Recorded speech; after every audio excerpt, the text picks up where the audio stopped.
Ryback, can you give us some of your favorite moments working in WWE? Yeah, no, since I've left there, I've been very honest about things that have happened in my time there and for my fan base. I didn't necessarily always understand why certain things played out the way they did. I'm very thankful for my opportunity to be there and to perform on the largest stage, and there's nothing in the world like it. But I'm very happy with my decision of leaving.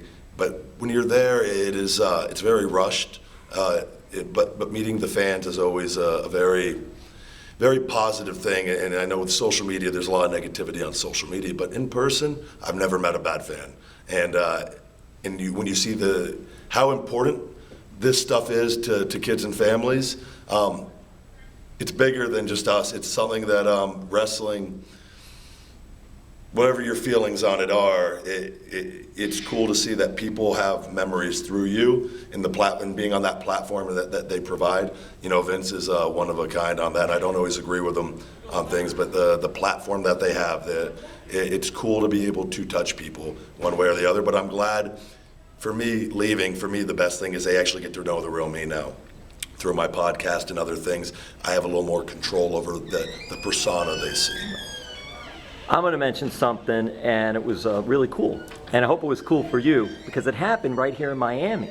Yeah. And it was the night Nexus really was formed and just destroyed everything, and John Cena and all. The last part of this, I'll ask you, just was that night very special for you? Yeah, and Stu Bennett and me, Wade Barrett, are really, really good friends, and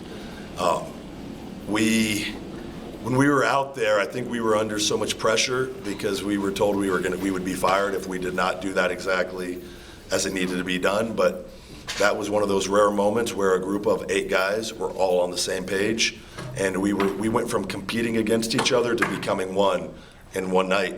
And we all knew that if one of us screwed up, we would directly be affecting the other guys. And so it was one of those moments when we got to the back that we're all fairly new there to the scene. That was on Monday Night Raw, and the reaction we got backstage, we were, does this happen every time after you do something? And they were panning to the people in the crowd, and because when you're out there doing that, you're not necessarily looking at the individual reactions, and we were seeing the reactions of the people, and it's one of those.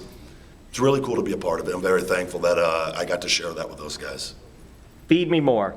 Yes. All right, and I'm sure that's one of the questions that's like everybody asks Ryback, and so I'll ask the same thing. Just who and what I am. How did that whole thing? Because that thing exploded. I'm very fortunate. My time away from WWE, I was working at a restaurant called Smoky Bones, and one of the cooks. Barbecue. Barbecue. Oh, we got Smoky Bones down here. Oh my God, yes. Their smoked wings are. One of the cooks.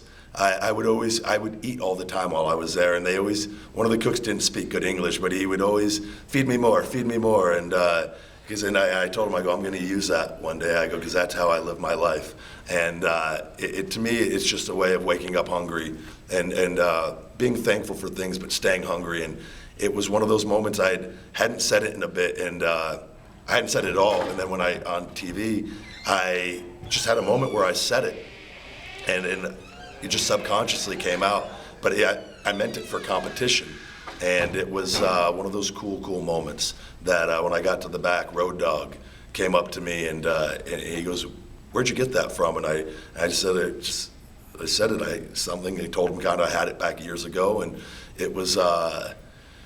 He goes, "Whatever it was, just keep doing it." Vince liked it, and it kind of just grew from there. It caught on, and I think with everything and how we portrayed the Ryback character, and I've always had an appetite for food, but I've also had an appetite for success, and it was one of those rare moments where the real me just got turned up, and I'm very, very fortunate for that. That was awesome. It's still great today. Think about today. You can watch it today. I built my entire brand around it. Oh my God! Feed Me More LLC. So. Do you remember when you knew that it really caught on? I don't know if there was a moment somewhere where the crowd was really going nuts, and you were like, "Geez, wow!" It was one of those.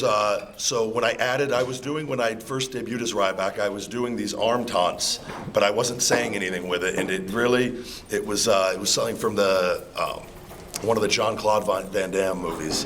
I figured the bad guy in it. Chung-Li. Yeah. Yes. Yeah, I remember that. I kind of I was trying to think of a mannerism that I wanted to do, and then that was kind of stupid by itself. It didn't really, it didn't feel natural. The way Chung Lee did it, yeah, right? There was no rhythm to it, and it just felt off. And as soon as I incorporated the Feed Me More, I just timed it with Feed Me More, and I noticed it the next week, the crowd started doing it. And that's when when you see when it just caught on right away. And it was, that was a nice little run originally. Ryback, thank you so much. What is your social media for people out there who want to see what's going on? At Ryback22 on Twitter, the big guy Ryback22 on Instagram, Ryback247 on Snapchat, and my podcast, Conversation with the Big Guy, at CWTBG on Twitter. Thank you so much, Ryback. Thank you very much for your time.